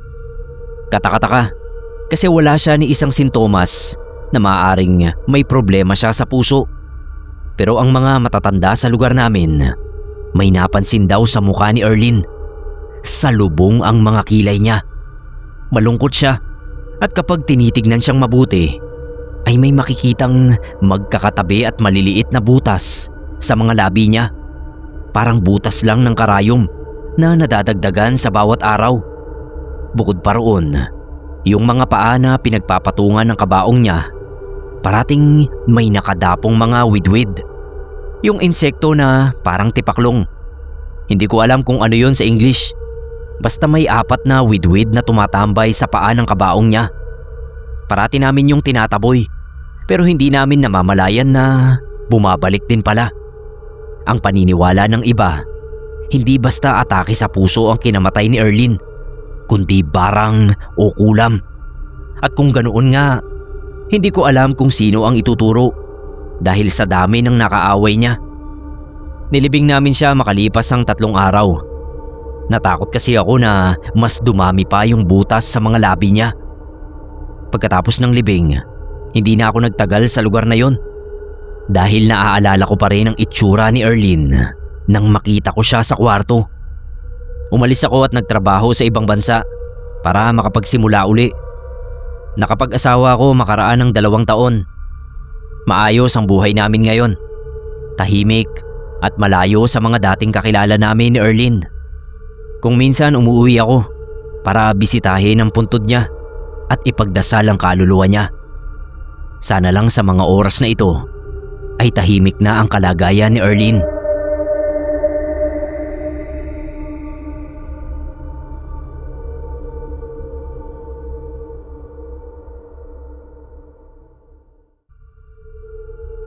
Hello po sa lahat ng nakikinig sa Pinoy Creepypasta. Erika po ang pangalan ko. Pinakikinggan ko po kayo lagi sa trabaho. Nakaka-relax kasing pakinggan ng magagandang stories dito. Kahapon ko lang naisipang magpasa dito. Kaya eto po, pinagtiyagaan kong isulat kahit hindi naman ako sanay na magsulat. Sana magustuhan ng mga makikinig. Noong sa factory pa ako nagtatrabaho, naranasan ko ang masasabi kong pinaka nakakatakot na pangyayari sa buhay ko. Bago nito, hindi pa ako nakakaranas ng kababalaghan. Kahit noong sa probinsya pa ako nakatira. Kahit mga paramdam ng multo o kaluluwa ay wala. Madalas ay naririnig ko lang sa mga kakilala ang tungkol sa mga nakakatakot nilang kwento. Baka next time kapag sinipag uli, yun naman ang ibabahagi ko dito. Ang aga ng sked namin noon. Dapat alas 4 o alas 5 ay gising ka na. Libre kasi yung commute namin sa trabaho. Meron silang provided na bus para sa aming mga empleyado. Kaso kailangan maabutan mo yung maagang biyahe ng bus. Ang ginagawa ko, madilim pa naglalakad na ako sa may park malapit sa amin. Tapos doon na ako naghihintay sa paparating na bus. Hindi naman nakakatakot doon sa park. Marami akong kasabay ng mga jogger at atleta na nag-e-exercise doon sa park. At dahil meron ng mga tao doon ng ganoon kaaga, marami na ring mga tindang pagkain sa gilid-gilid. Kapag nagmamadali ako sa umaga, doon na ako nag-aagahan. At ito yung nangyari sa akin. Nung marating ko yung park, nagulat ako kasi merong babaeng nakaupo doon sa bench. Mahaba ang buhok at natatakpan yung mukha niya. Tapos sa harap ng babae, merong stroller ng baby. Kitang-kita ko na gumagalaw-galaw yung baby sa loob ng stroller. Gusto ko sanang pagsabihan yung babae kasi sobrang aga pa. Malamang nakalanghap ng ambon yung baby niya at baka magkasakit pa. Kaso nakakatakot lang makialam sa mga desisyon ng iba. Baka magalit pa. Bumili muna ako ng agahan tapos naupo ako sa katabing bench ng babae. Habang ninunguya ko yung pagkain, hindi maalis-alis sa isip ko yung bata. Kawawa naman. Nakaisip pa ako noon ng paraan para hindi maging tunog nangangaral yung pagsabi ko doon sa babae. Bale, tatanungin ko na lang muna sila kung anong ginagawa nila sa park. Parang makikichismis muna ako. Tapos tsaka ako sasabihin na baka sipunin yung anak niya. Nahihiya pa ako noon na lumapit. Ang haba ng buhok ng babae. Hindi ko gaanong makita yung mukha niya. Dagdag pa yung madilim pa rin na langit. Tinanong ko siya, "Miss, taga rito ba kayo?" Hindi siya lumingon sa akin. Sumagot lang ng hindi. Kinakabahan na ako nun. Mukhang hindi kasi interesadong makipag-usap yung babae. Ang ginawa ko, naglakad ako sa harap ng stroller ng baby. Pupurihin ko yung itsura ng baby. Tapos sasabihin ko na yung gusto kong sabihin. Kaso, nanigas ako sa pagkakatayo nang makita yung itsura ng baby. Kalansay yung baby. Nababalot siya ng lampin pero bungo yung ulo niya at buto lang yung kamay. Nang lingunin ko yung babae, nakita ko na kalansay din ang itsura niya. Tumakbo ako palayo sa kanila. Hindi ko na nga alam kung saang direksyon ako tumakbo. Sakto naman na nakasalubong ko yung bus. Tumigil yon sa harap ko at pinapasok ako sa loob. Inisip ko noon, nababaliw na ako. Imposible yung nakita ko. Kalansay na bata at babae. Baka kapag may pinagkwentuhan ako, isipin din nila na baliw nga talaga ako. Simula nang mangyari yun, hindi na ako naghihintay sa may park. Doon na ako sa may waiting shed. Mas malayo siya pero doon kasi tumatambay yung mga tricycle driver sa lugar namin. Kaya alam kong kahit papano ay ligtas ako doon.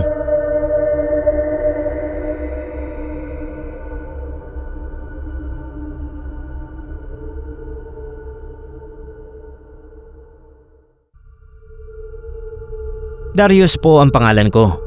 Meron akong katrabaho. Tonet ang pangalan niya. Bantay kami sa isang gasoline station sa gabi. Tawag nila graveyard.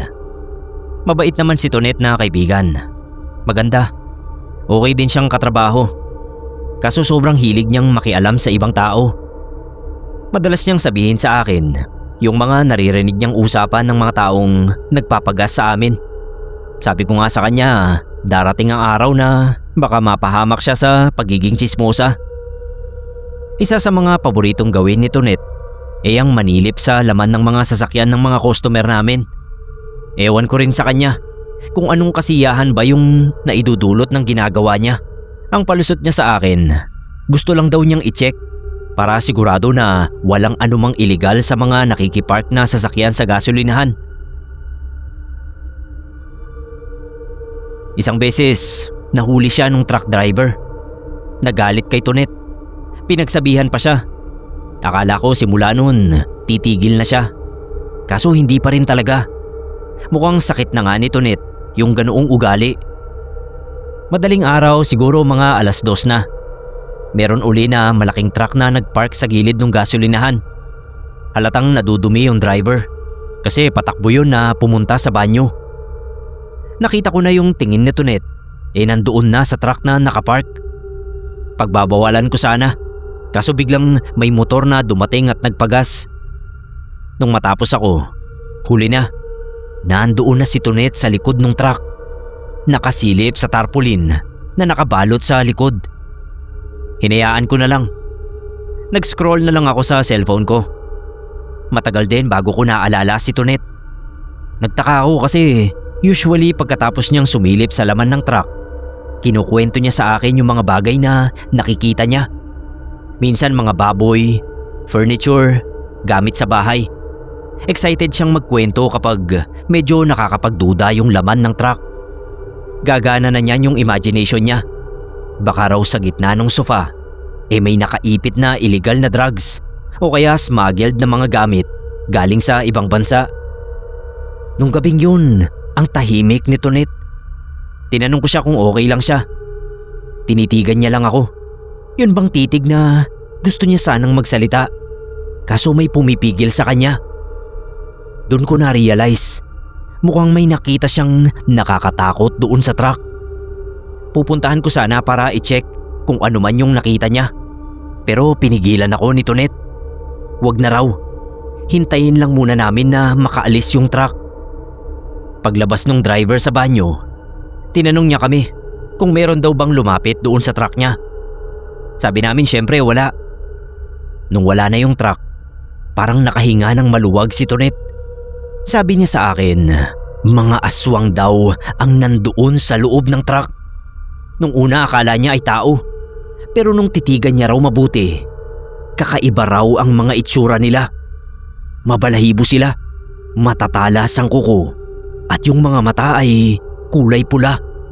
Nakatali daw yung mga aswang sa mismong truck, kaya hindi sila makatakas. Tinanong ko uli si Tonet kung totoo ba yung sinasabi niya. Nanindigan siya na totoo daw yun. Kita ko naman sa itsura niya yung sobrang takot. Hindi namin alam kung anong gagawin ng truck driver na yun sa mga aswang sa likod ng truck niya. Saan niya dadalhin yung mga nilalang na yun? Mas okay siguro na hindi na lang namin alamin. Simula noon, hindi na uli nakialam si Tonet sa mga sasakyan na nagpapark sa gasolinahan. Siguro natauhan din ng loka.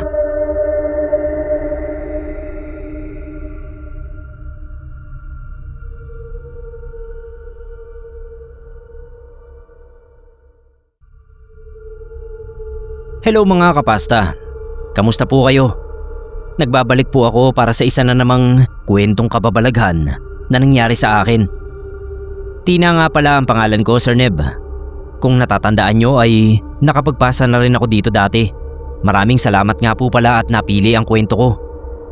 Nangyari itong kwento, halos 3 months pa lang ang nakakalipas. Dapat mas maaga ko itong isusulat, kaso may nangyaring emergency sa amin. Ngayon lang uli na bakante. Walking distance lang yung kumpanya na pinagtatrabahuhan ko. Pinili ko talaga yung inuupahan kong apartment para naman hindi nakakapagod sa biyahe. Pwede naman sana akong sumakay na lang ng tricycle.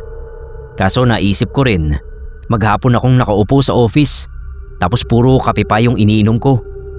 Mas okay na rin na may konting exercise kahit papano. Safe naman dito at saka bawas pamasahe na rin. Nakatipid na, healthy pa. Merong bakanting building na dadaanan ko papuntang trabaho. Creepy yung building na yon. Ang daming mga vandal sa pader at halatang wala nang balak ayusin pa nung may-ari yung building. Sabi nila dating ospital daw yun. Kaso yung may-ari ay nalamang korap. Nagkandaletse-letse yung reputasyon ng ospital at tuluyan nang pinasarado ng gobyerno noong 2008. Marami raw namatay sa ospital na yon. Kaya sabi nila, may mga nagpapakita raw na multo sa building na yon. Hindi ako sa kanila naniniwala. Noon kasi skeptic ako. Ako yung klase na hindi talaga naniniwala sa mga bagay na wala namang ebidensya. Mga 11 PM nang umuwi ako isang beses. May celebration sa office namin. Birthday ni boss. Dapat nga mas late pa sana akong uuwi. Kaso naalala ko, kailangan ko palang magmadali kasi may ibibigay daw na package sa akin yung may-ari ng apartment. Naglalakad ako nang mapadaan ako doon sa may building. Nakita ko na merong mga nakapila doon sa likod ng building. Ang weird lang kasi bakit may pila doon ng mga tao ng ganoong oras? Dahil medyo lasing na nga ako ay gumana yung pagiging marites ko. Tumingin-tingin muna ako sa paligid. Walang tao. Ako lang. Naglakad ako palapit doon sa mga nakapilang tao. Merong matanda, lalaki, babae, basta ang dami nila. Lahat sila nakakulay puti. Dapat doon pa lang ay nagduda na ako. Sign na dapat yun. Kaso sabi ko nga, hindi ako naniniwala sa mga multo. At saka lasing na nga ako. Naamoy ko yung amoy kandila. Bago pa ako nakarating doon sa likod ng pila, may tumawag sa akin. Tinawag niya yung pangalan ko. Paglingon ko, merong bata. Ang puti niya. Para siyang hindi tao sa kaputian. Nakapaa siya tapos may bilog siya sa ulo. Huwag daw akong sasama doon sa mga nakapila kasi hindi yun para sa akin. Kumunot naman yung noo ko. Ang daldal ko pa naman kapag nakainom. Tinanong ko kung saan sila pupunta. Sagot ng bata na parang matanda kong magsalita, papunta raw sila sa lugar kung saan hindi nabibilang ang mga nabubuhay. Tinuro niya yung dulo ng pila. Paglingon ko, nakita ko na yung nasa pinakaunahan ng pila ay sinusulatan sa kamay nung isang bata na kamukhang kamukha nung kausap ko. Pagkatapos niyang sulatan yung nakapila, bigla yung lulutang sa hangin. Tapos mawawala na. Napaatras ako. Tapos naramdaman ko na nahihilo na ako. Sabi nung bata na kausap ko, kailangan ko na raw umuwi. Ihahatid na niya ako. Doon na ako nawalan ng malay. Nung magising ako, nasa kama na ako ng kwarto. Gulong-gulo ako. Pero napagtagpi-tagpi ko rin. Siguro nung gabing yun, nakasaksi ako ng mga kaluluwang umaakyat sa langit. Isa lang ang natutunan ko sa experience na yon. Huwag makialam sa mga bagay na hindi mo dapat pakialaman.